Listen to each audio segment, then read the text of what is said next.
తెలుగు నటి కల్పిక విషయంలో ఏం జరిగింది? చాలామందికి తెలీదు. రచ్చరచ్చ చేసింది అక్కాయి. ప్రిజం అనే ఒక పబ్కి వెళ్ళింది. వేరే అబ్బాయితో వెళ్ళింది. కానీ ఆ అబ్బాయిని కనిపించకుండా కవర్ చేసింది. అది తర్వాత విషయం. అసలు ఏం జరిగిందంటే, ఒక కేకు ఆవిడ ఆర్డర్ ఇచ్చింది పబ్లో. అప్పటికే ఫుల్గా డ్రింక్ చేసి ఉంది. ఈ కేక్ విషయంలో ఆ వెయిటర్స్ ఎవరైతే ఉంటారో పబ్లో ఉన్న వాళ్ళు, ఆ టీంతో చిన్న గొడవ అయింది. ప్రైస్ ఎందుకు ఇంత ఎక్కువగా ఉంది అని ఈవిడ, మీరు ఇంతకుముందు చాలాసార్లు వచ్చారు, చాలాసార్లు బిల్ పే చేశారు, అప్పటికి ఇప్పటికీ కాస్ట్లో పెద్ద తేడా లేదు అంటూ వాళ్ళు సమాధానం ఇచ్చారు. ఈ విషయంలో పెద్ద దుమారం చేసింది.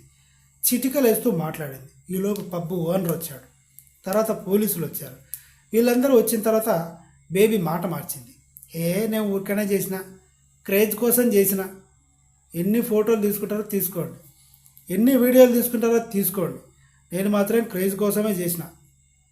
ఏం రాకూడదా? పబ్బుల గురించి నాకు తెలీదా? పబ్బుల్లో కేకుల గురించి నాకు తెలీదా? మందు గురించి నాకు తెలీదా? ఏమనుకుంటున్నారా మీరు అంటూ రెచ్చిపోయింది. బూతులు మాట్లాడింది. ఇంత మాట్లాడిన తర్వాత వాళ్ళు మాత్రం, పబ్ మేనేజ్మెంట్ మాత్రం ఎందుకు ఊరుకుంటారు? నీ డ్రెస్ ఏంటి, నీ అవతారం ఏంటి, ఆ జబ్బలేంటి అంటూ కొంచెం బీ గ్రేడ్ లాంగ్వేజ్లో మాట్లాడారు. ఇంకా రెచ్చిపోయింది అప్పుడు. సో మొత్తానికి పోలీసులు ఇంటికి పంపించారు. వద్దమ్మా నువ్వు వెళ్ళిపో, వద్దమ్మా సరోజ అంటూ ఇంటికి పంపించారు. ఇప్పుడు ఆవిడ అనుకున్నట్టుగానే అందరి నోర్లలో కల్పికా గణేష్, కల్పికా గణేష్ అని పేరు మారి మోగుతుందన్నమాట.